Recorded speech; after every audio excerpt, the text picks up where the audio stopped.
PhD.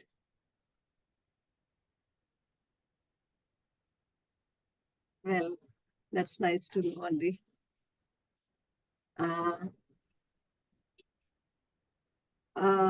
Over the years, what has been your experience? We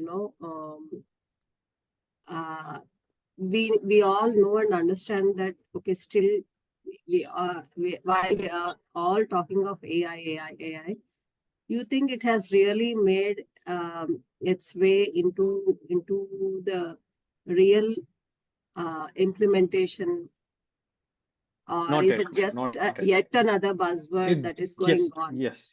It's yet another buzzword that's still going on. There is a lot of things that are going to happen, which we are going to fail it and face it and whatnot, everything actually. So the part of the presentation that I'm going to present it today, it's not about the good parts of AI. In fact, it's about how we should be careful, how should be, what all things that we need to take care so that we can have the better AI in place, which is not, everybody might have seen this robo movie, right? The first part and the second part. I mean to say how good it is when you see before interval and how bad it is after interval part.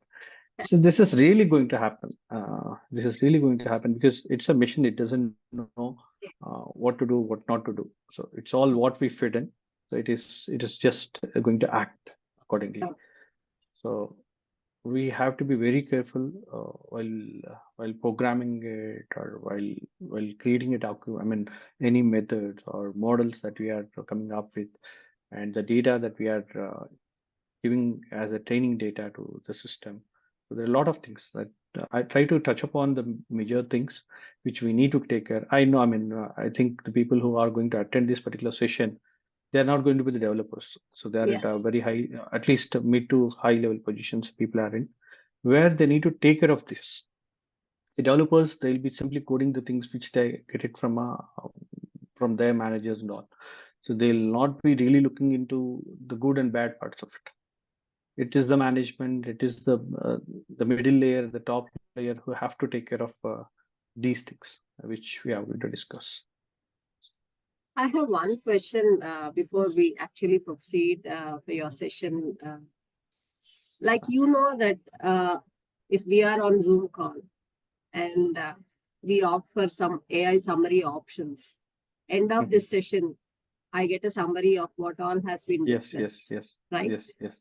Do you really think that there is AI behind it, or is it just the voice getting recorded? And we have these tools where the voice gets recorded and it gets replaced as text, or No. it gets converted to text. Is it that, or is there really any AI behind that? See, there is this very thin layer between the tools that you have mentioned and the AI. Okay. So, when we use AI,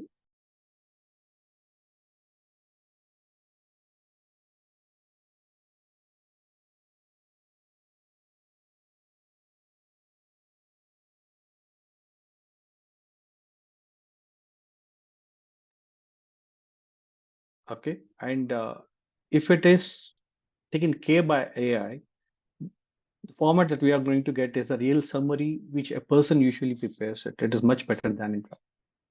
Okay. So that's the difference that you can see between a normal voice recognition system and an AI built voice recognition system. You're on mute. I'm sorry, but I think we lost your voice for a moment. So could you please repeat what you have said? So what I'm saying is, if it's a simple voice recognition system, okay, then they'll just try to understand whatever whoever speaks and put it in the form of a raw text and give it to you. Okay, but if it's an AI-based system, what it says is it will try to get the complete voice, complete text or what complete speech that you have uttered each and every word, try to get an inference out of it and provide a summary. So how good the summary is going to be is all depends on the model, the AI model that is used for that particular tool. Okay, maybe if Zoom is using that, so it beautifies the summary. so that anybody can read and understand uh, the whole session within that, maybe a 5, 6 lines or 10 lines of the summary that it gives. That's how it works. If you permit me, I'll just add a Yes, couple sir. of points here. Yes, sir. Anytime, sir. Yes, sir. And post adding your points, you may. I think we can start the session officially. It's almost 4:10. Request Gandhi Garu to introduce JP to whoever is present. I'll first tell my point and then introduce, because I don't want to interject when he starts his. There are these days there are some very good AI based interview tools, and like this AI associate in the Zoom meetings, those interview tools can not only say what the candidate has given as right or wrong, it can also talk about your body language. It can talk about the verbose. How good is your language? How good is the culture? How is the sentence construction? And many, I mean, I'm really jabbed by looking at some of those tools.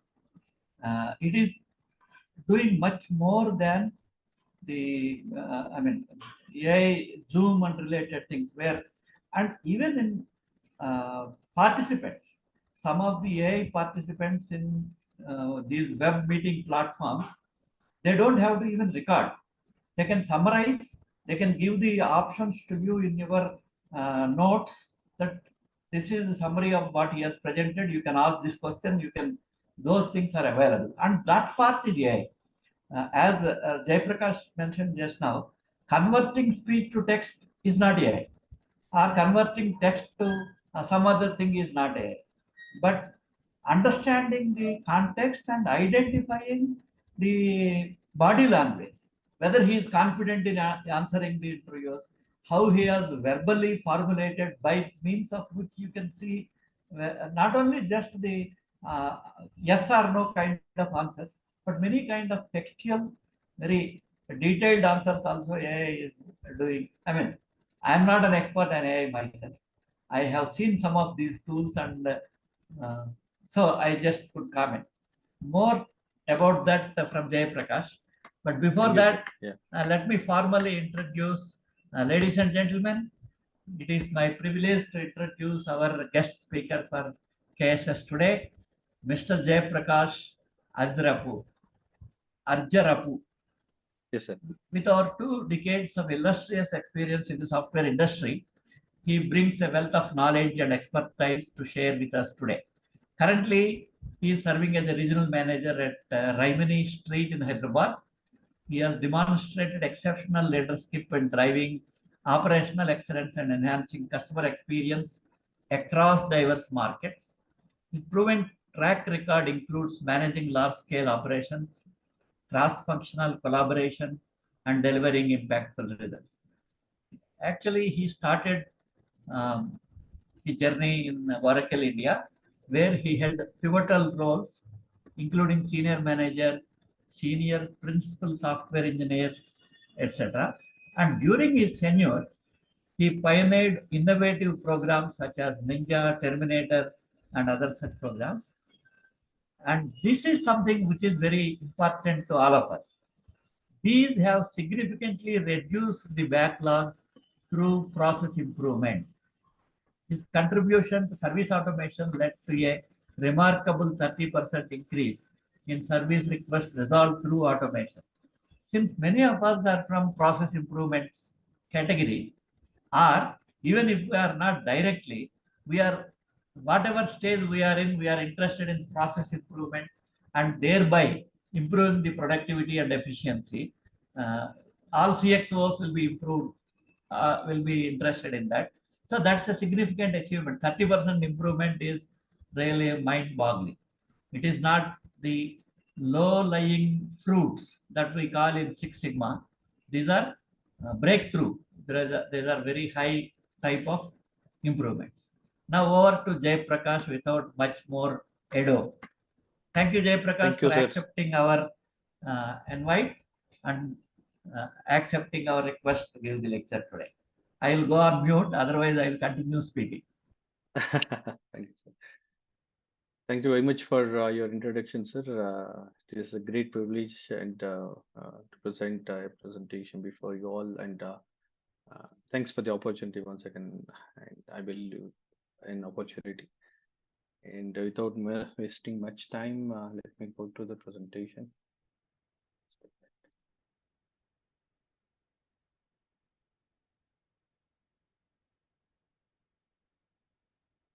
Let me know if you can see my screen, sir.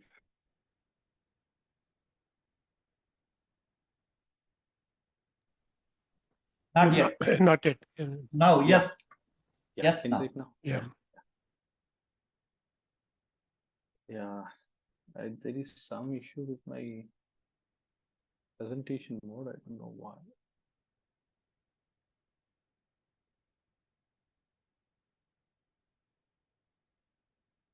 Let me see if I can put this into the presentation. Or is it okay? Can you see it fine? Or better to be in the presentation mode? I don't know why that is not coming.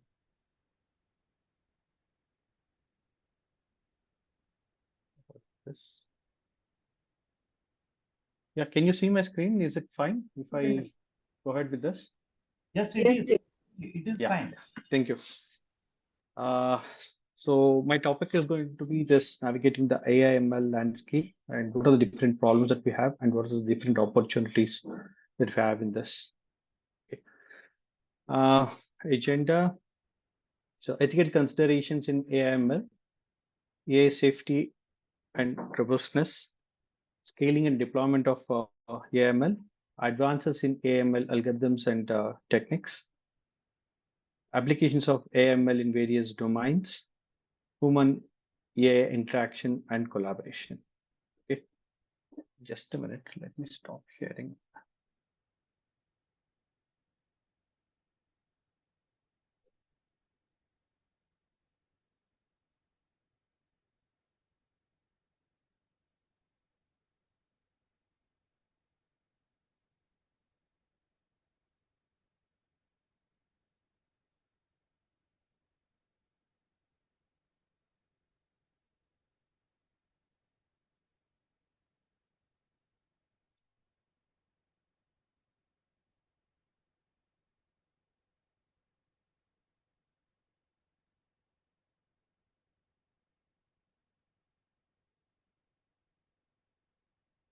Yeah, can you see it now?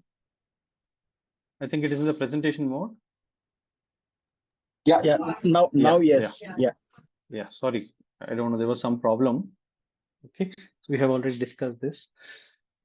So biases, addressing biases and fairness in AI systems. So this is a very, very important thing everybody should consider. The reason being, so if any system is created and if it is biased, knowingly or unknowingly, it is going to create a lot of challenges to the humankind.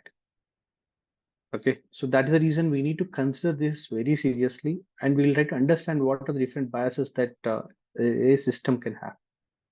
So discussing about the biases, it could be a data bias, or it could be algorithmic bias, fairness, transparency, diverse teams, so ongoing monitoring, how it is going to impact, or if you don't do that, and ethical guidelines. So these are the things that we are going to discuss. Coming to the data bias, so AI systems can inherit bias present in their training data. So without our knowledge, if we provide a data, a training data of only one particular segment, say for example, it's for a recruitment system. I think Gandhi sir was also mentioning about it, right? So this AI system that I have developed, but while training the data, I have just given only male data. Okay.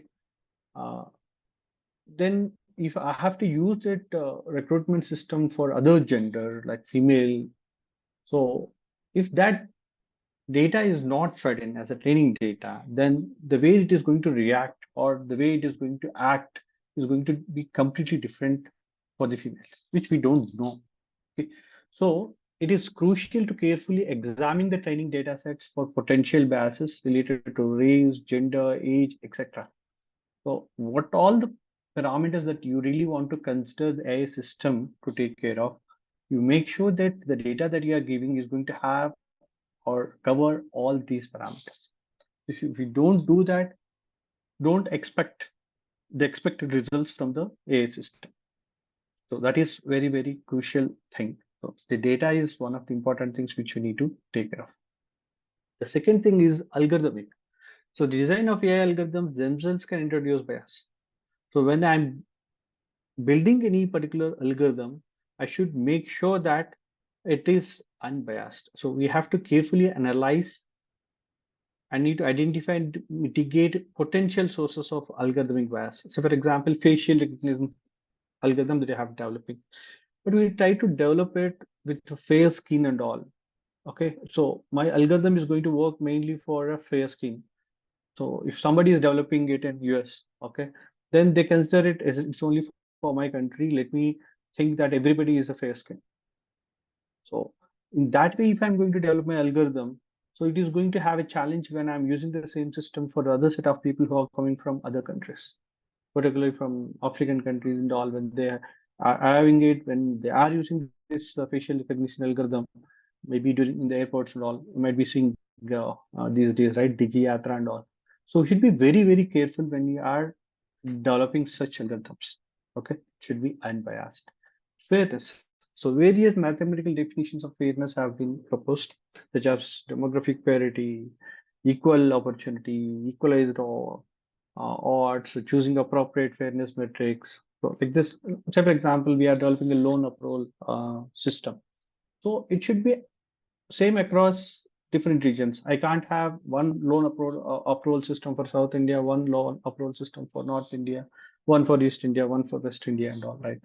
So when I'm developing any system, I need to do a consideration, and it should be fair for everybody. Okay. So whenever I'm also developing this, so I should make sure that it's for equal opportunity, equalized odds, and there is no demographic parity. So that fairness should be there. Transparency, which is very, very important. See, when I'm building an AI system, it should not be very complex to understand. We need to, I mean, anybody can go and look into the AI system and try to understand what it actually does. Making AI systems more interpretable and explainable can help in identifying and addressing biases. So, for example, a medical diagnosis is the system that you have developed. Why the transparency is required? If there is no transparency, say for example, I by looking at the whatever the test reports and all, I say you have a cancer. Okay, but how you have come with that cancer as your medical diagnosis? So if an AI system is doing that, what are the things that are taking into the considerations? Because when I go to some other person or some other place, and if a doctor is examining, so he should be able to come to the same some conclusion. So if he's not coming to the same conclusion, but AI system is giving this particular conclusion, then there'll be a challenge. So even if doctor should be able to see what is the AI system is doing, why it is coming to this particular conclusion. So what are the different parameters that is considering? So you should be able to look into that AI system, and it should be very transparent so that anybody can understand why it is coming to the conclusion. Okay, so it should be very transparent. So the system that I'm going to develop is going to be very transparent. Diverse teams. So having diverse developer teams can help spot potential biases that may be overlooked otherwise. Okay, why we need the diverse development teams is, say for example, I'm building a language model, speech recognition model, whatever it may be the case. Okay, see, my Telangana accent is something different, though it is same Telugu. Okay, we all say it's Telugu people, Telugu states, right? Telangana's people speaks differently. Andhra people speak differently. Rayalaseema people speak differently. So if I'm developing any model, I should not see that. I mean, it is going to work only for this particular set, or it is going to work for only this particular set. No, I should have diverse teams in place so that when I'm coming up with the model, it should be able to understand all these dialects. So that is one of the important things that we need to consider it. And regular audits and monitoring of AI systems is very much required. to understand any biases if it is really happening. So regular checks are very, very important. If we don't do that, I mean, any system when it is out for a commercial use on the day one, it cannot be the best. Okay, because there will be some flaws or other which are known or unknowingly put into the system. So we can only rectify those issues with regular checks. So if we are not doing the regular checks, then it'll be a challenge. So we can't simply say that, yes, I have deployed this AI model and everybody has to use it and this is what. No, maybe every quarter, maybe initially every week also you need to look at the system and see how it is behaving, what is the input that you're getting, whether you're getting expected output or not. And you also need to check the output, whether it is creating any biases. Okay, so with that you can improve the system. And ethical guidelines, which is the foremost important, develop and adhere to the ethical guidelines for AI development is crucial. So every company has to have a policy in place which is supposed to check or test the AI system if there is any bias.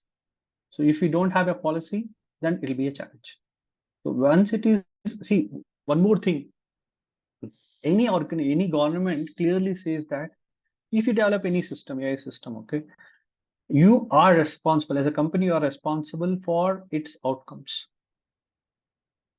So you should be very, very careful. Okay, so if it is going to create any challenges with the output, then you are the responsible entity or the person. Okay, hope you are clear with this. I'm audible? Yes, you are, Yes, and it is clear. Okay, thank you. Yeah. Now we wanted all of them to be on mute so that if there is any disturbance around us, Okay, it will not okay. create a problem. I mean, for me, Yeah. at least if I can hear some noise, I mean, I will be on camera. Okay, okay, thank you very much. Techniques for unbiased. See, we discussed about, yes, there could be bias in different ways of bias that we have in the previous slide, but how to identify that? I mean, there should be a way to check or the way to provide a unbiased data to the model for the training. Okay, so what are the techniques? Stratified sampling is one technique, where if you see the population, so the data population on the left hand side, so we have different set of data, right? So stratified sampling. What it does is call it as a strata to make the chunks of the data. So if you see it on the left hand side, all the greens, all the blues, pink, and whatnot, other colors. Okay, so it segments the data, and in that segmented data we are going to do a random selection. So I'm not sure if you could able to see it. So I'm going to take the second data, fourth data, eighth and ninth data, something like that. So it's a random pick. Okay, same thing in the second set of data, I'm going to take 4, and in the third set of data I'm going to take, it's a random pick. So this sample I'm going to give it to my system for the training. So that way what happens is, so it's all random selection. So I don't have any bias. So I'm just picking it and giving it to the system. Okay. So this way I can avoid bias to some extent. And data augmentation. What happens is, so say for example, we are giving one particular image. So it is going to augment the data in different ways with using different technologies. Like, so if you see the original image is on the top, and detexturized. So this is one way of uh, segmenting the data, and decolorized. So without the color, I am getting the data, and edge enhanced. So all the edges are enhanced. That way I'm going to augment it. And silent edge map. This is way I am going to do it, and flip and rotate. So I'll be flipping and rotating it in different ways. So that what happens is, say for example, if I am not going to get the same image of the same I mean, of same orientation also, I should be able to identify that particular image. So even if it is tilted maybe by 10 degrees or 20 degrees or 30 degrees. So by this, I'm going to do different augmentations for the same data, so that even if I'm going to get this particular uh, image in a real-time scenario, I should be able to identify it by different patterns. So that is how my data augmentation is going to help me. And synthetic data generation, this is another way where real data set, I'm going to insert a noise to it. So these real samples and fake samples, I'm going to give it to the discriminator, and it is going to generate a losses, and it is also going to generate a discriminator loss. So based on that, see, even if the real data is mixed with a samples, fake samples, I should be in a position to identify my original data.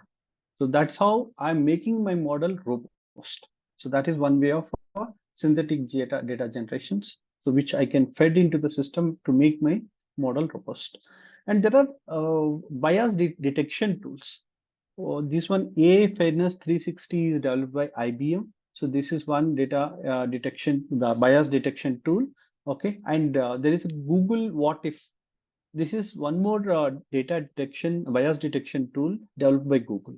So you could inspect a machine learning model with minimal coding required using this what if. So if you give a model and see whether any bias is getting detected, so it is going to tell you. So this particular tools are going to tell you whether it is unbiased or biased.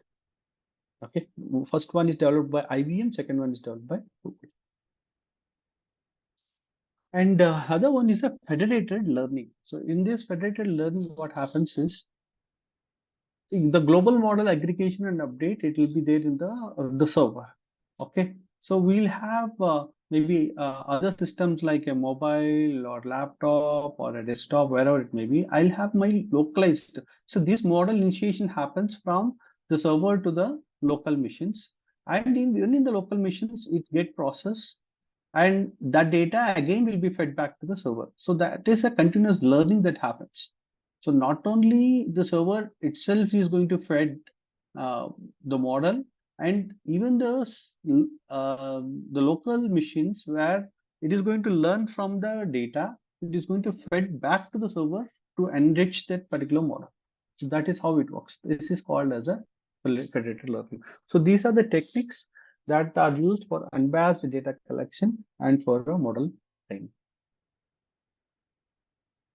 Okay. So next one, so promoting diversity and inclusivity in AI development teams. How we are going to do that? So which is very, very important to avoid this bias and fairness in the addressing bias and the fairness in AI systems. So including hiring practices. So implement blind resume screening and structured interviews to reduce unconscious bias in the hiring process. The reason being is, see, usually what happens in any organization. So when we get profiles from our employees, we feel that he could be a good candidate, and we'll go with that. So there are both advantages and disadvantages of that particular process. But if we are going to develop any a system, it should not be the case. We are not supposed to give any sort of an advantage for the persons which we are getting as a referral. So if we are doing that, automatically it has a bias, right? So that sort of biasing should not be there, because when you are going to the AI system, everybody should be treated equally. Okay, so we need to implement this blind resume screening. So we are not supposed to have any biasing as such there. So inclusive hiring practices is one. Partnership with diverse institutions. So we are not supposed to collaborate only with IITs or NITs and all. We know, yes, we are going to get a very good candidates from there. But here in this, so we need to collaborate. See, because anyway, AI system is going to screen the right profiles and all. We can collaborate with historically black colleges. We are not sure, right? Even a great candidate, we can find it in a very small private college also. Okay, so we have to get partnership with all the institutions. We are not supposed to do it only with the top 10 or top 50. Okay, women colleges for internship and recruitment. That is one.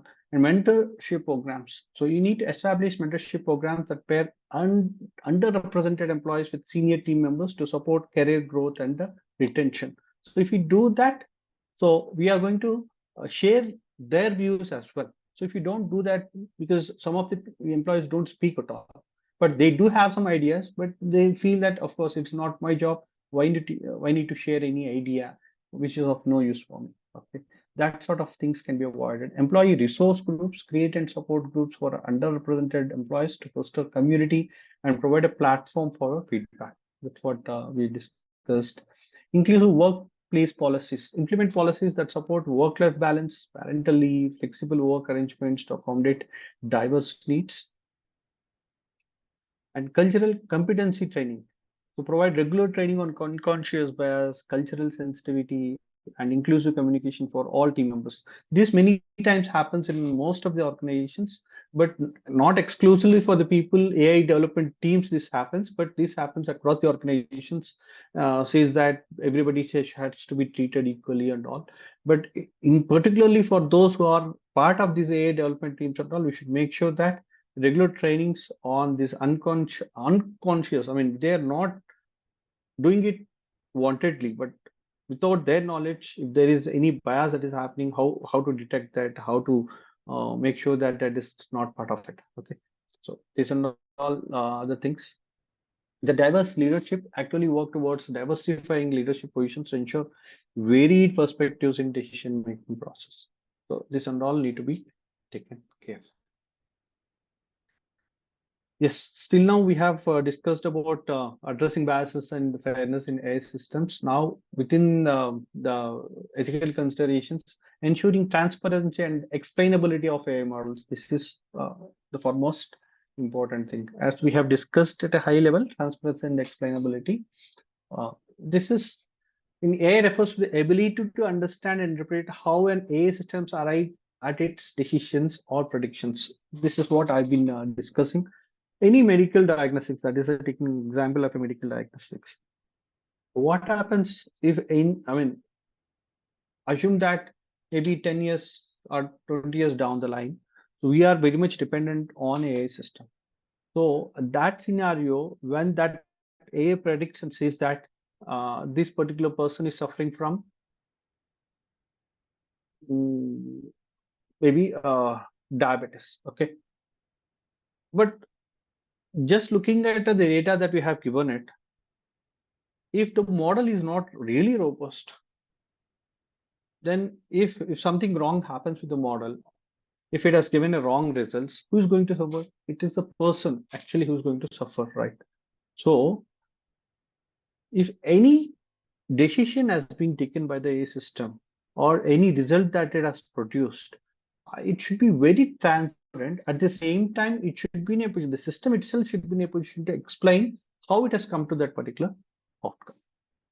Okay, so that is very, very important, because nobody is going to, I mean, we'll come to a stage where we'll just take that as an input and process the rest of the things. This is happening, right? Even what are the doctors that they are doing it right now? They are asking for the blood test, they are asking for a scanning, there's for X-rays and all. We are not sure whether those tests are perfectly done or not, right? Sometimes what happens is when we go to one particular doctor and when we were asked to do this blood test, when you go to one particular test center, the results are so and so. But when you go to the other center, maybe in the next day or the same day as well, the test results could be something different. Okay, if they are not completely different, then it is okay. But there is a small variation, is there okay? But if it is completely different, then it's going to really, I mean, have a major impact on us, right? Because the medication which is going to be suggested is based on that. So if it is not accurate, then it be a challenge. Same is the thing that is going to happen in future, maybe 10 years down the line, 20 years down the line. So all the inputs are given to the AI system, and doctor is going to just refer the prescription or refer the medication based on, I mean, the result that he is going to see it from the AI. So this should be very, very careful, I mean, robust, okay? And it should be very transparent and should be able to explain the outcome.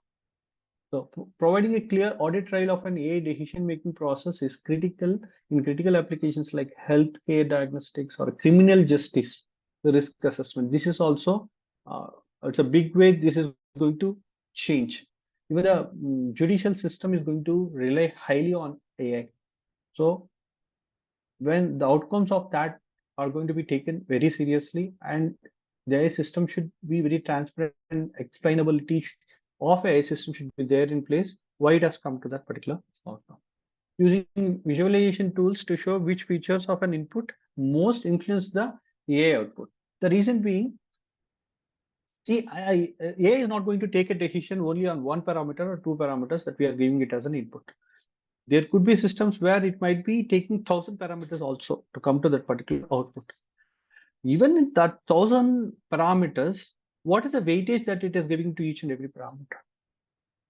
Okay, why we need all this is, if we don't, if AI system doesn't tell us, so it has given maybe 50% of weightage to so and so parameter, maybe 1% of weightage to so and so parameter, maybe 5% of weightage to so and so parameter.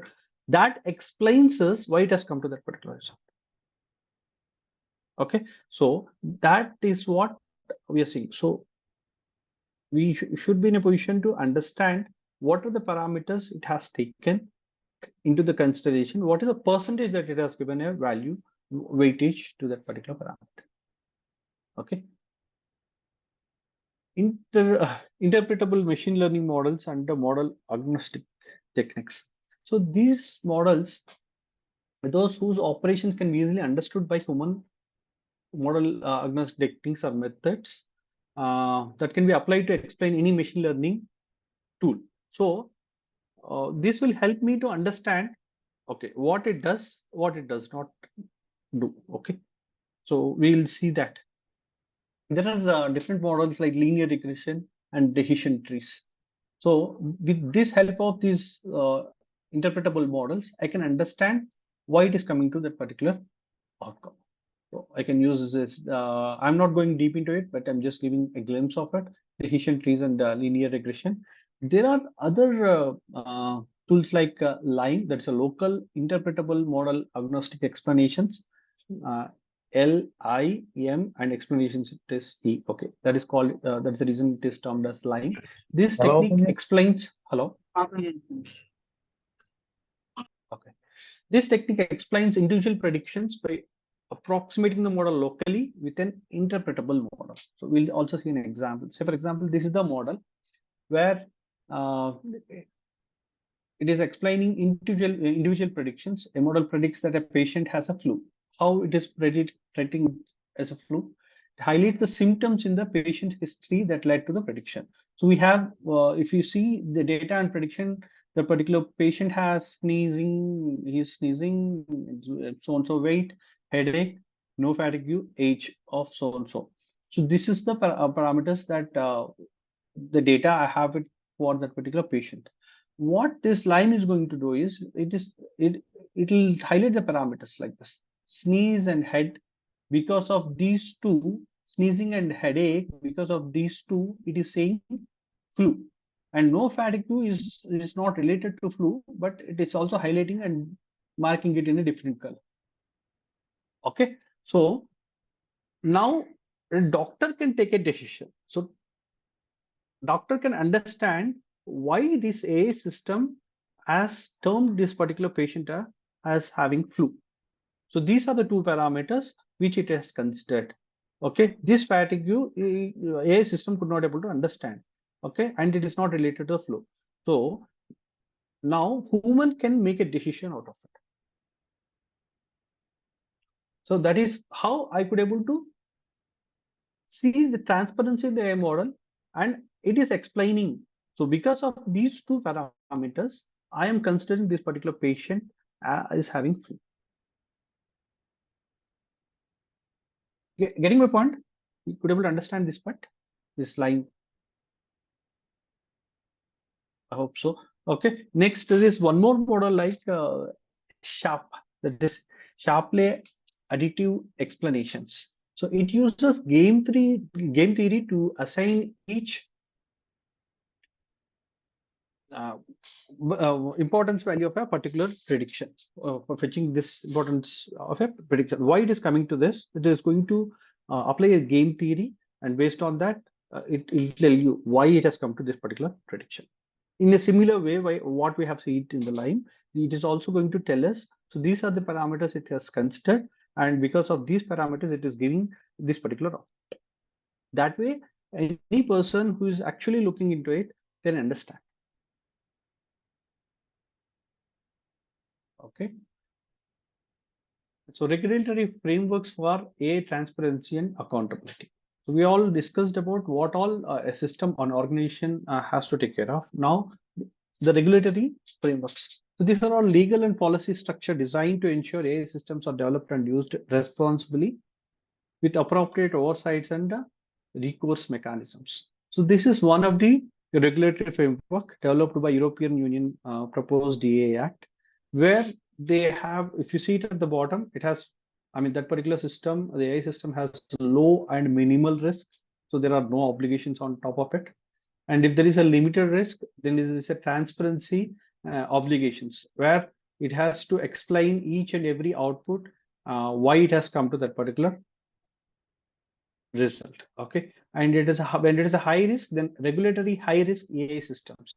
So it will be tagged as a regulator, and it will be monitored very closely by the regulatory systems. And unacceptable risk, then it will be prohibited. So those AI models cannot be released into the market. So they are going to come up with this. This is a proposed model, and every organization is, I mean, every country or every union is working on this. Even India is working on this particular. Like this, we have a US FDA proposed regulatory framework for AI/ML based software as a medical device. So if you see new live data, deployed data, modeling, monitoring, how it happens, the culture of quality and organizational excellence. So how it is fed back to the modeling and training, data for retraining. Okay, data selection and management. So model validation. So how the model validation has to be. Okay, so that is how it works. So these are all frameworks, regulatory frameworks from different countries.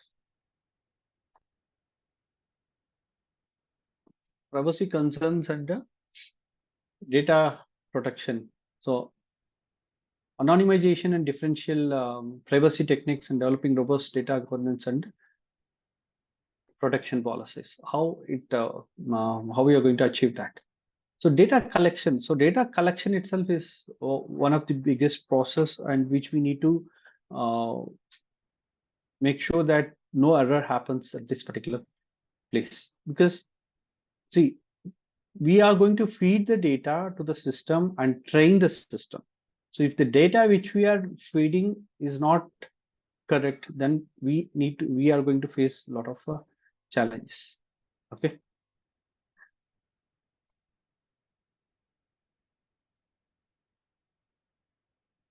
See, if you see the data collection processes, so we are going to get the data from different data sources, right? It could be from the sensors, it could be from databases, it could be from unstructured data like social media. So, and the data could be different. It could be in the form of a text, it could be audio, it could be image, it could be video. So, variety of the data and from different sources. And we should be very careful with our data collection, and we have to have a pre-processing. Not that whatever the data and whatever the format that we get it, we are going to process it, right?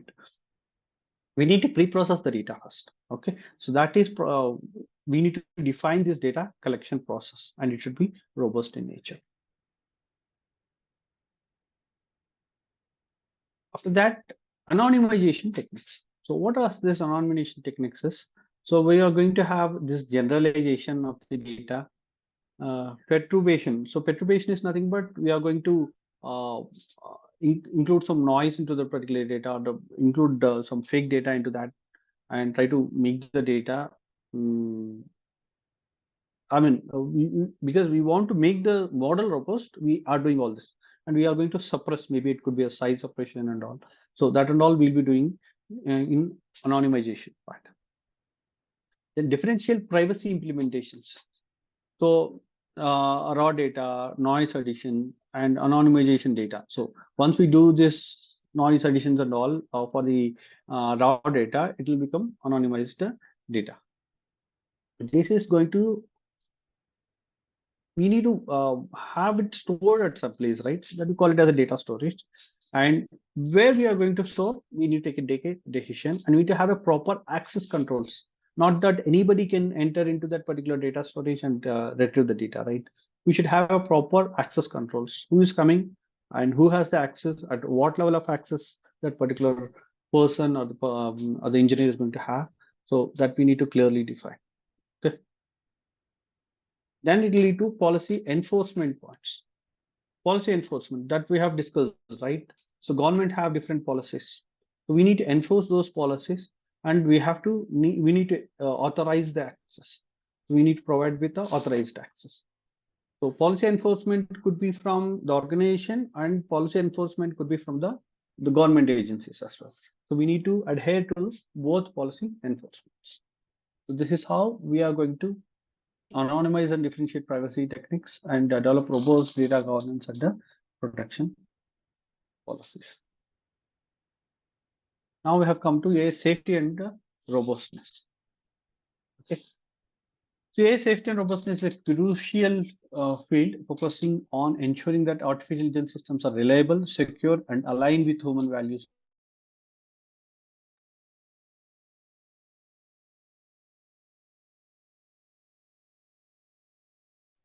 Okay, so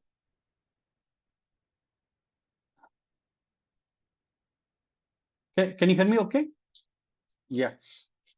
Okay. Safety. If you see, this is I have developed a system. If it is not safe, if somebody has intruded into that AI model and they have maybe changed the programming and changed one particular line of coding, so the behavior is going to change completely, right? But who is responsible for it? Because I'm the owner of it, I'm responsible for it. So I have to take care of the safety of my AI, artificial intelligence models. So if I'm not doing it, then we'll be at a risk. So safety is very, very important. Under the safety, if you see the alignment, ensuring AI systems behave in ways that are consistent with human values and intentions, which is very important. Containment, develop methods to limit an AI system's ability to cause unintended harm. See, what happens is when we feed any data, we are trying to always provide the data which was very practical. We are not even sure how the AI model is going to behave with the data which we have not provided, right? Okay. In those scenarios also, we should be in a position to provide a data which we have not experienced in our previous ages, or which could really give some adverse results. So such type of data also we need to give it to the system, train the system, and make sure that it is not going to pass those particular data on. So that is very, very important. So if some unintended thing happened because of that particular AI system, again you are responsible for it. So we should be very, very careful. So we need to develop methods to limit an AI system's ability to cause unintended harm. Interpretability. So we should create AI methods that are more transparent and understandable to humans, that we have discussed many a times. Robustness. So resilience to adversarial effects. Ensuring AI systems can withstand attempts to manipulate their behavior through malicious inputs. If there are unintended inputs or malicious inputs are given, it should be in a position to identify that and take actions accordingly. Okay, and generalizations, developing AI that performs well in new unseen situations, not just in the training environment. So that's what I've been saying.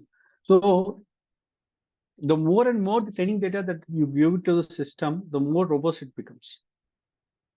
So don't ever train AI model with only limited set of the data. Try to get the data from different sources, from different places, from different demographics, so it will become so robust. I can use the particular AI system anywhere. sorry, don't ever assume that because I have developed my AI system here, I'm going to use this system here forever. No, that is not going to be the case. That particular system might be used across the world. We don't know. Okay, so we should be very careful when we are developing any system, and we should make the AI model so robust it can be used anywhere. And stability, ensuring a consistent performance across different hardware, software environments, and over time. Okay, so don't assume that yes, my AI model is going to work only in a supercomputer. No, that is not going to be the case. It has to work in a laptop, it has to work in a desktop, it has to work in my mobile, or it has to work even in my watch also. So your system should be have that stability, and the results should not change when I'm using in my laptop or when I'm using in my mobile. The result should be one and the same. Okay, that's how you need to develop your models. So developing a safe exploration techniques in reinforcement learning. So this is one of the methods of artificial intelligence in machine learning. So unsupervised learning, supervised learning, and the reinforcement learning. So in this reinforcement learning, one of the techniques is safe exploration techniques. What are they? We will see. Safe exploration techniques. One, constrained policy optimization is one of the key approaches in this particular field. The objective is maximizing expected returns while satisfying safety constraints. That is what, and the algorithms in this particular method, safe exploration algorithms, if you see, safe model-based reinforcement learning, SMRL, risk-sensitive reinforcement learning, and Lagrangian based methods. So I'm not going deep into it because I just want to touch base on what are the algorithms that we have. And coming to this reward modeling and value learning for safe exploration. So if you see the reward modeling, inverse reward design. So infer the true objective from imperfect reward functions. What happens is in reinforcement learning is when you want to train, say for example, training a dog, a police dog, you can consider that as some reinforcement learning. What happens is, if it is going to, say for example, how we are going to teach a dog. So when we are teaching a dog, when it is going to do or reciprocate what we have what we have taught that particular dog, we are going to reward it. Say for example, if you ask a dog to come and pick a ball, okay, which we have taught, which we have taught that particular dog maybe a previous day. If it is going to bring that ball,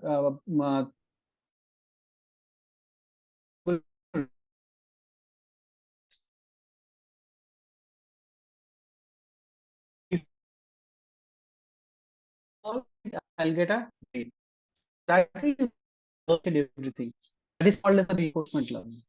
So like this, so in this reward modeling, so there are different methods that it is posed so that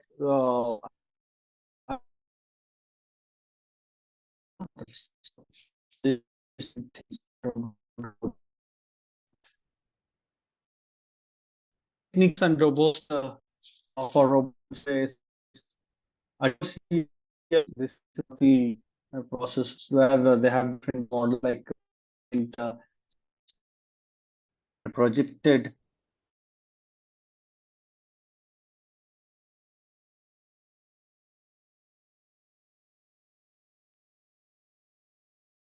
Can you see my screen? I don't know. I have brought back. We are not able to see your screen now. Now it is coming back again. But one input is in between, we are losing you. It happened a couple of times. Sorry for that, It's sir. okay. I'm not changing anything. No, not about the screen. Maybe it is the bandwidth or something. It's okay now. Okay, thank you. Okay, and the defense mechanisms, input pre-processing, gradient masking, ensemble methods, detection and rejection. So these are the different methods, which is mainly for AI safety and robustness. There are other secure and verifiable AI systems.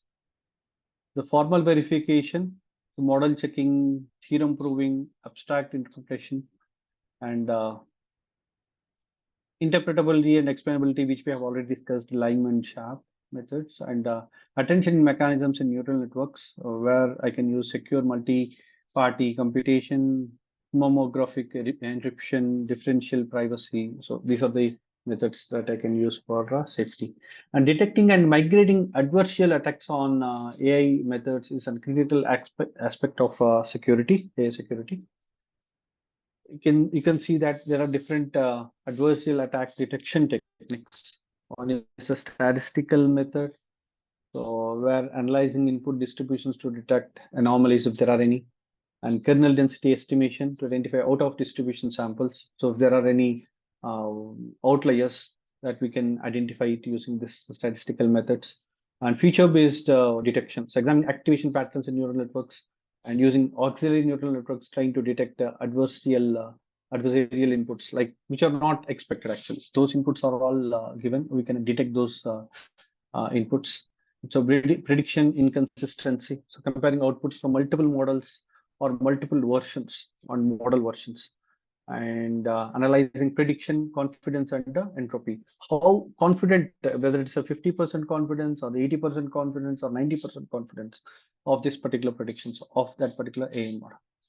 Okay, and input pre-processing. So, for example, in some cases, in some domains, I can even take 80% prediction. But if it comes to the health, I need to go for a 95% prediction. So that and all which I can define actually.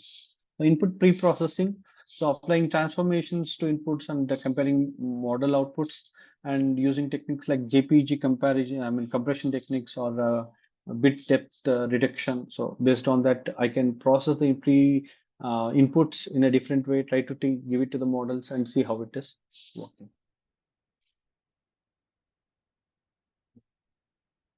Going a bit deep into it. So adversarial this trainings, defensive distillation, gradient masking, and input reconstruction, and ensemble methods. So these are different things that we have it in AI safety and robust. How to build robust and reliable AI systems. So coming from an architectural approach. So when we are, before we build any particular AI systems, we coming from an architectural stage itself. So we need to design the neural network architectures with built-in robustness to capture networks, deep K, nearest neighbors. So these are all examples for that. Certified defenses, providing a probable guarantees of robustness within the certain bounds. Techniques like randomized smoothing or interval bound propagation. So these are all things that can be used under the certified defenses. Detection and rejection frameworks. So implementing a multi-stage systems that first attempt to detect if there are any unwanted inputs that are there that are going to the system, and it can reject then and there itself. So there is no need for them to process it. So by processing it, it is going to give the unwanted results or unexpected results for us. So that can be avoided at a initial stage itself. Continuous monitoring and adoption, which we have discussed at in the beginning of the slides itself, and robust optimization. So formulating the training process on a min-max optimization problem, or techniques like trades, or trade-off inspired adversarial defense via surrogate loss minimization. So these are all the different techniques that we can use. That's what is main thing about AI safety and robustness, and we have come to the scaling and deployment of the model AI and ML. So efficient distributed training and interface of large scale models.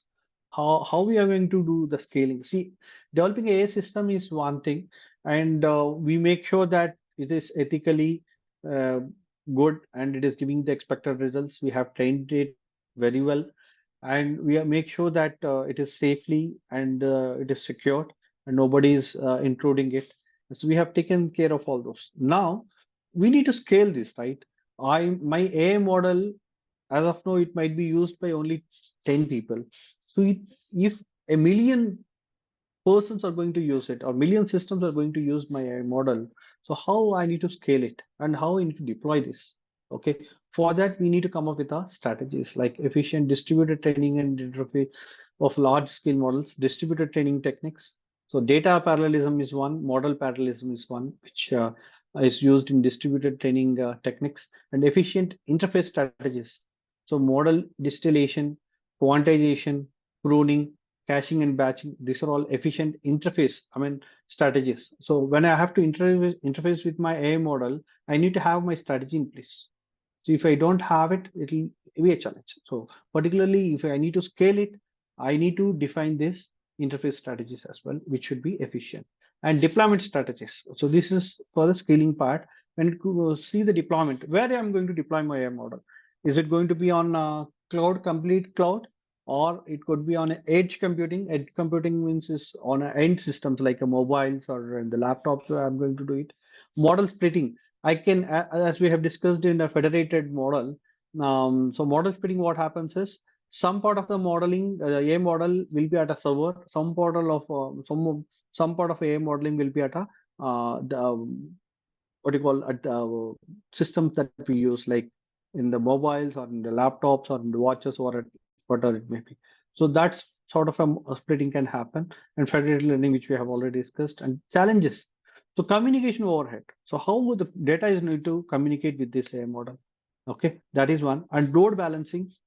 So if everything is going to dump onto one particular AI model in that particular system, whether it is in a position to handle that particular load or not. How I need to distribute the load. So that and all is one of the challenge.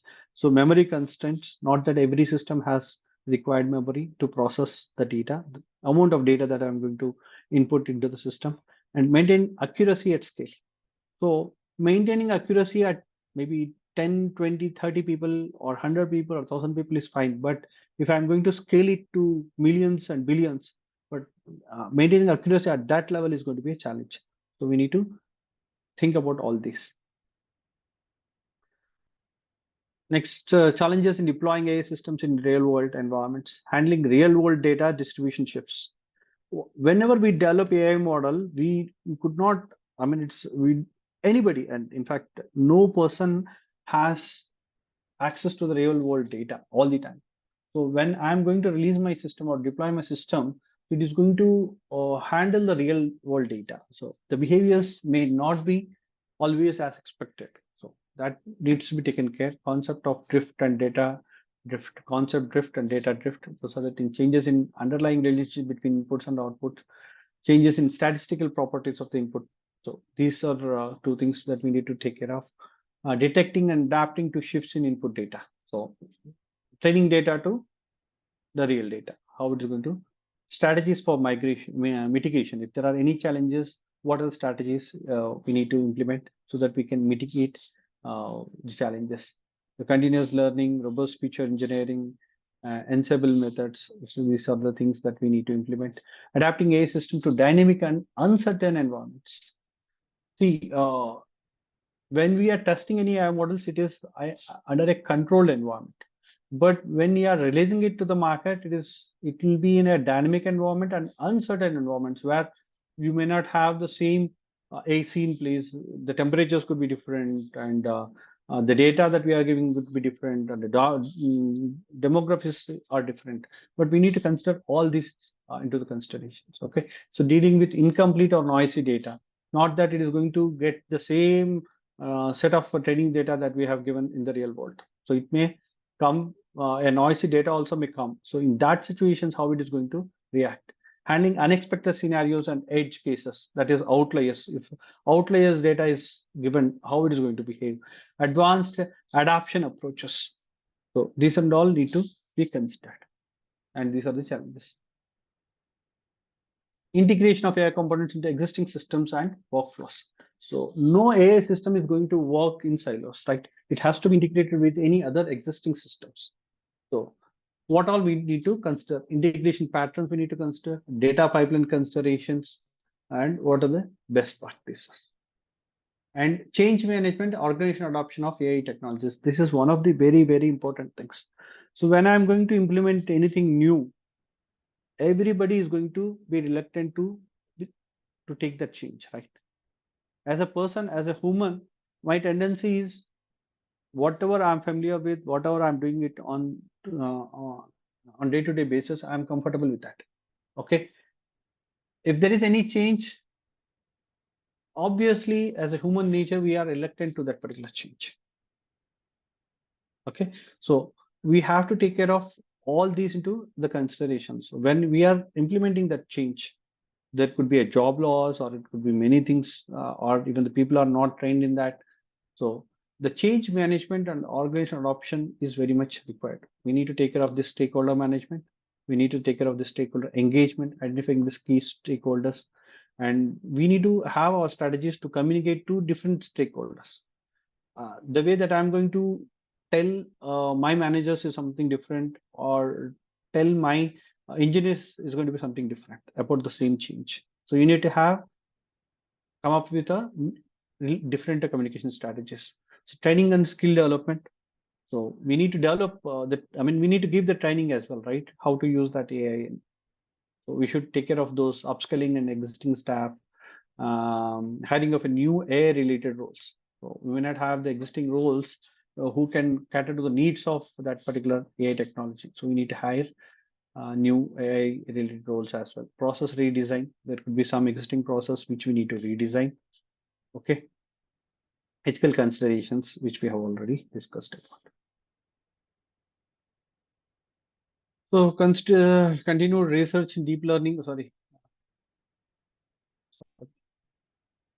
research in deep learning architectures and optimization techniques. So there are different things. Maybe you can just read through these slides if you really are interested, because we are already running out of time. Maybe you can just go through this. I'll give this presentation for you. So transformation-based architectures and attention mechanisms, advanced optimization techniques, where we have the gradient-based optimizations, regularization techniques, learning rate schedules. So these are all continued research that is happening in the deep learning architectures.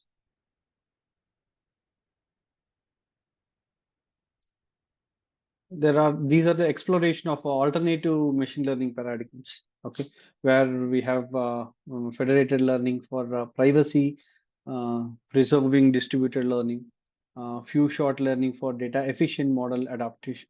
So like this, there are a lot many things that you can go through. And there are advances that are happening in NLP, natural language processing, computer vision, and other AI domains, where transformer-based language models and multimodal models, LLMs, multimodal transformers, recent developments which we have seen it in the last slide, and generative adversarial networks, GANs, we call it as, and diffusion models. Within the GANs, we have the architecture, applications, and variants, style GAN, cycle GAN, so like this. Diffusion models and comparative analysis. And coming to the applications of AML, so I want to spend more time on this, maybe 5 minutes to 10 minutes on this particular section, applications of AI and ML, various domains. Healthcare and biomedical applications. This is going to revolutionize the way that this healthcare industry is working. A lot of implementation of AML is happening in this particular domain. So intelligent diagnosis and treatment recommendation systems, and there could be, I think, AI doctor is also going to come. Maybe 10 years, after 10 years, if you see, uh, it may not be a surprise if a doctor is going to be replaced with the AI doctor. So where we'll have a medical imaging analysis, AI-powered radiology. So what happens today? Any X-ray or any scan report or MRI, CT scan, whatever it may be, the reports, it has to be signed by radiologists, right? Whatever the recommendations, whatever the inferences that they made in those X-rays or MRIs or CTs, it has to be authenticated by a radiologist. So there may be a day where it will be done by a model. And why we are implementing this is this is going to this AI is going to help the mankind and in the healthcare by early detection of the diseases. So, for example, I'm going to get cancer after 20 years or 10 years. So, based on different data analysis that it has done on the cancer patients, so it should be in a position to detect that I'm going to be attacked with cancer maybe after 10 years. So, if that is the case, I can take precautions. I can get rid of a lot of pain that I'm going to go through after me detected with a cancer, right? So that is how these AIs are going to play a very crucial role to early identify or detect the disease. Okay. The clinical decision support systems, where the symptom analysis and differential diagnosis is going to happen, treatment planning and optimization. And if when you go to any doctor, what happens now is this is going to be a generic medicine which they are going to keep, right? They are going to ask, so if it is a flu and fever, so this is the antibiotics that you have to use, and uh, the, the prescribed medicine will be there. This is for the fever, paracetamol, and this is the antibiotic, and this is for gas, and also these are the medicines that they prescribe. And if you see it for out of 100 patients, maybe for 60, 70 patients, they'll be prescribing a similar medicine for a similar disease. But if you really look into it, it it is not justified. The reason being, my weight is different, my height is different, my metabolism is completely different when compared to any other person. Okay, I need to have a personalized medication, so which is not happening today. Because of that, I have adverse effects in my body. Okay, but when AI system is going to be there, because why the doctors are not doing it today? Because they have to look into patients, maybe 10 patients or 20 patients in an hour. So they don't have a time to really look into or hear all your challenges so that they can prescribe a personalized medication for you. But it is not the case when I'm going to use the AI systems, where it can even process thousands, right, at the same point of time. And I can use this in the predictive analytics, where patient risk stratification is there, hospital readmission prediction, challenges and considerations, integration with existing healthcare workflows, explainability and transparency in AI decisions. So healthcare is the one industry which is going to be majorly impacted positively by AI ML. Okay. Continue the drug discovery and personalized medicine. That's what I've been talking about. AI in drug discovery, personalized medicine approaches. Okay, emerging technologies, AI-driven clinical trial design and patient matching, combination therapies, optimization, ethical and regulatory considerations, which is there at every place. Okay. Autonomous systems and robotics. I think way back in 2000s and all, we were seeing cars were advertised by the cine actors, right? Where even recently, right? Mahindra TUV. Those vehicles were released. They were advertised by people, film actors. But if you see, maybe a couple of years back, when XUV 700 was released, it is the features which were advertising. It is the AI, in fact, which is a hero in that place, which is advertising that particular model. Means gone were the days where the heroes were working as a ambassadors for the vehicles or recommending those vehicles. It is the AI which has taken that particular position. And when any particularly these latest models that are coming into the market, particularly in this automobile sectors, so they are advertising by AIs, artificial intelligence features that are there in the vehicle. So self-driving vehicles and unmanned aerial vehicles. Self-driving vehicles, if you see sensing technologies, where ADAS is a feature, level 1 ADAS, level 2 ADAS. So these are getting implemented with the AI itself. Perception, decision-making algorithms, level of autonomy. That's what I've seen. Level 1 ADAS, level 2 ADAS, level 3 ADAS. So unmanned aerial vehicles, you might be seeing a lot of shots in your mobiles and all, right? WhatsApp shots or YouTube shots, where you can see a lot of these unmanned aerial vehicles where they're uh, delivering a pizza, delivering Amazon articles and all.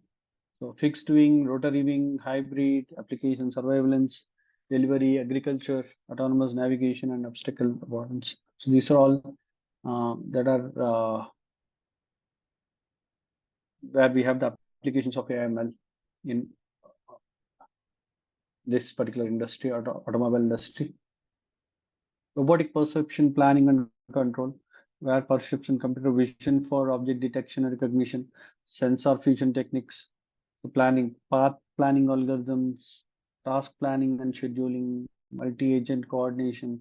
So for example, when I have to deliver any particular article using unmanned, using uh, these these AI systems and all, so we need to plan it very well. Like, oh, I need to plan a path. I need to understand the task.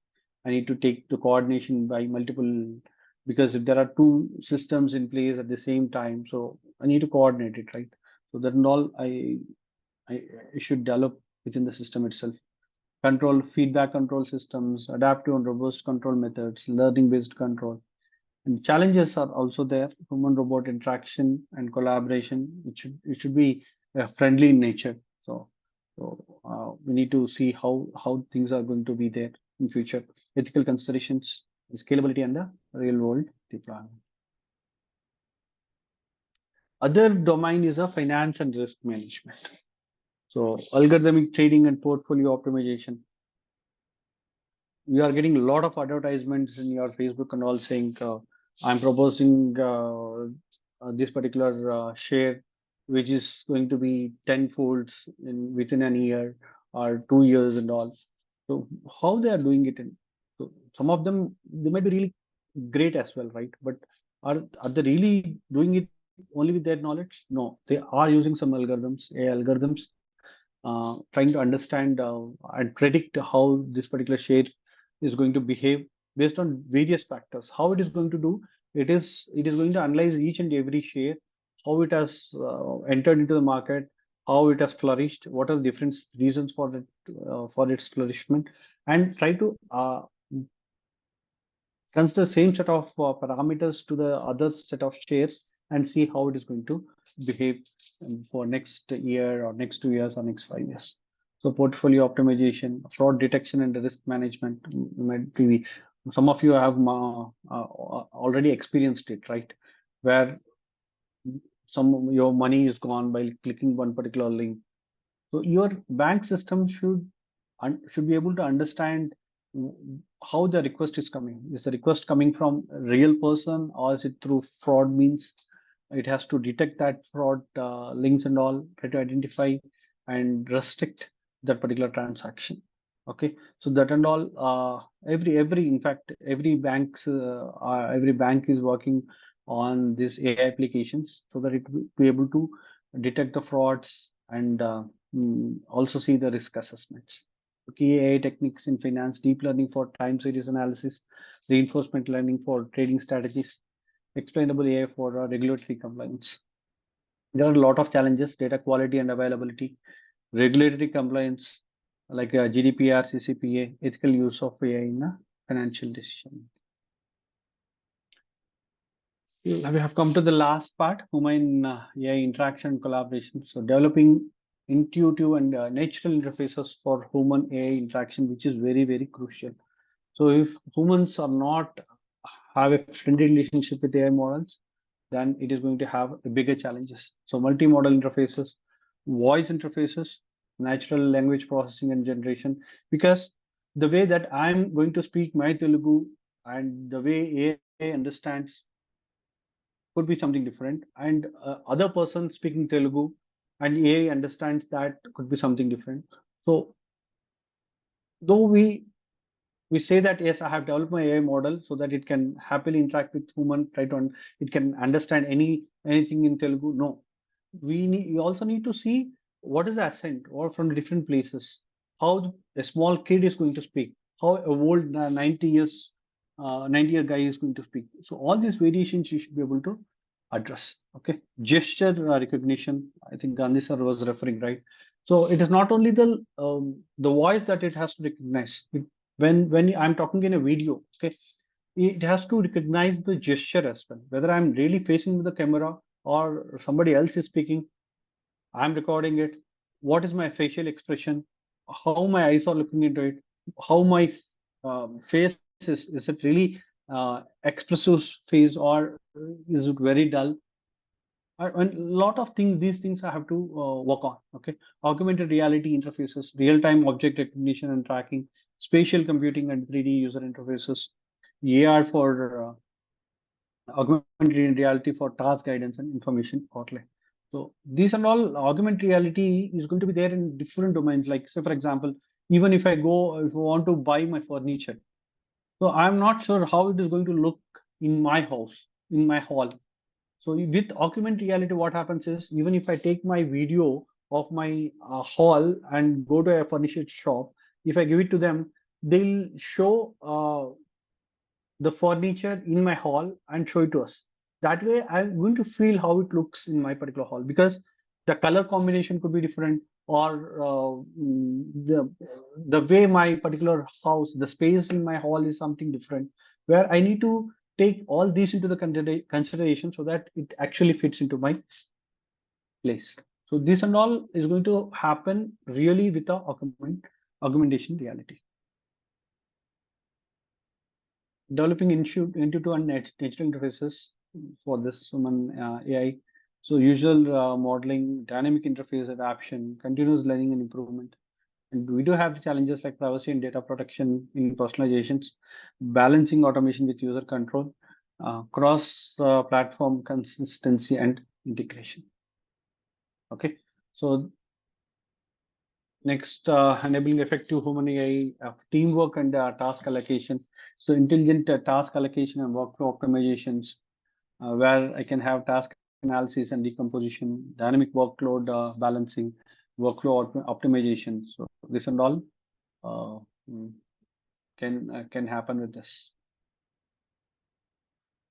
Collaborative decision-making frameworks, augmented intelligence systems, consensus building mechanisms, key enabling technologies, and we do have the challenges like trust building between humans and AI, because I can't believe my system on day one, right?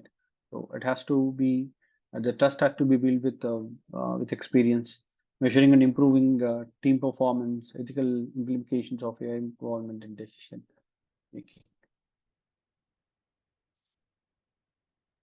AI-assisted decision support systems, and in that data analysis and insight generation, recommendation engines, real-time information processing, and explainable AI for enhanced human understanding. Okay, this we have already discussed.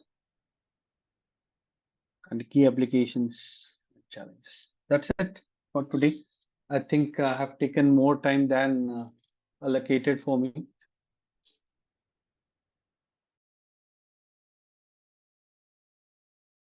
Hope you could be able to understand the various aspects that we need to consider. It is not only the development of an AI system, but we need to consider a lot many things so that it behaves as expected, or it is giving us expected results. Yeah, it was very insightful and got to know so many details. So out of the subject, I just wanted to understand what is this deep fake in the recent days. A lot of rules and regulations that government is going to impose to protect the individual privacy and other things. Can you throw Yes, sir. some light? Though it is not relevant subject, I was just going through recent YouTube highlights in the recent elections. The Amit Shah meeting voice Yes, was yes, yes. narrated using that and all. So that would be great See, help these to days, what understand is that. happening is, see, that is the reason we have discussed about all these ethical things. What is happening is AI system, any system, in fact, not only AI, we can use it for both good and bad. See, when they are coming up with this image, I mean, I can change the image. I can change the face of a person in a video using my AI tools. Okay, so I record maybe a video abusing some person or some community. Okay, and I'll change my face to some celebrity face using my AI tool. So what, it is not just changing the face, okay? So it is also changing the way that I'm speaking, the way that my voice modulation is there. When I'm speaking, it is JP voice that you are hearing it, right? I can, there are AI systems in place where with my video, I can have Amitabh Bachchan voice. So whatever I speak, the AI system is going to take that input and it modulates to Amitabh Bachchan voice, and the output is going to be Amitabh Bachchan voice. But I am speaking, you are hearing Amitabh Bachchan voice. That is deepfake. And you are seeing my face. I mean, because I'm recording my voice, I'm recording my video. My video, they are changing my face on live to Amitabh Bachchan face. That is deepfake. Okay. Then what happens is, it is not, though I'm speaking, I'm showing it as that Amitabh Bachchan is speaking these words. Amitabh Bachchan is has uttered these words, and everybody believes, right? It is, they are seeing a video, they're not even just seeing the audio. JP, you may stop sharing so that we can have a better view. Now, there is another question in the beginning or maybe halfway through by one Mr. Murali. It is about automation and AI. Yeah. Bots are existing for a long time, and now there is AI. Now, can a bot learn on its own? Can we introduce intelligence in the bot so that, because it is repeatedly doing the operation, and if it improves Yes, over a yes, period, yes. how can we combine? I think that is the question that initially was asked. See, automation is, No, we have input, output, and we have a program which says, for this input, this is the output that you have to give. It's a predefined nothing. It has no intelligence. So in, say, for example, that is automation. When it comes to the artificial intelligence, what happens is, even for the input which we have not trained the system. Okay, say for example, I'll give you this. I have given image of an apple, image of a banana, image of a grape to the system, and I've trained the system saying, so if this image is given, exactly the same image, if it is given, then it will say whether it is apple or banana or what you call grape. Okay, that is green grape. Green grape I have given, yellow banana I have given, and red apple I have given. Okay, but if it's an automation, this is an automation. It gives the exact same images. It says, yes, this is apple, this is banana, and this is grape. When it comes to the artificial intelligence system, what happens is, if I give a green apple, it will also tell it as an apple. But I have not trained, at least I have not told that particular, and I have not given the same green image to that particular system during training. But based on its intelligence, which it has developed with the various data, it identifies it as an apple, green apple. Okay, in the banana, so my Kerala banana is different, my Andhra banana is different, and my Karnataka banana is different. Even in bananas, there are different varieties, right? My artificial intelligence system should be able to distinguish that and says that this is so and so, but not an automated system. So that is the difference between.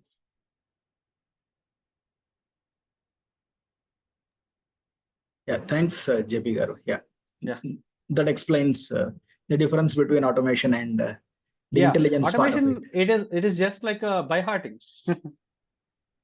Yeah, absolutely. And artificial intelligence is using his intelligence to provide a better output.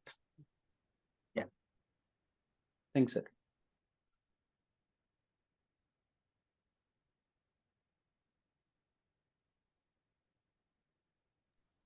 If there are no more questions, I will thank Jayaprakash on behalf of all of us. Thank you, Jayaprakash. Any questions? Thank you, please? sir. Yeah, there are many messages thanking you in the chat Thank box you, sir. also. Yeah. Thank you. Yeah, thanks for the opportunity, sir. Once again. Yeah, Thank you, I mean, Deepak. it is And opportunity for thanks, us. Sunil, for introducing JP. Thank you. Thank you. Okay, we can stop recording and we'll leave the close the session now. Thanks, sir. Thank you.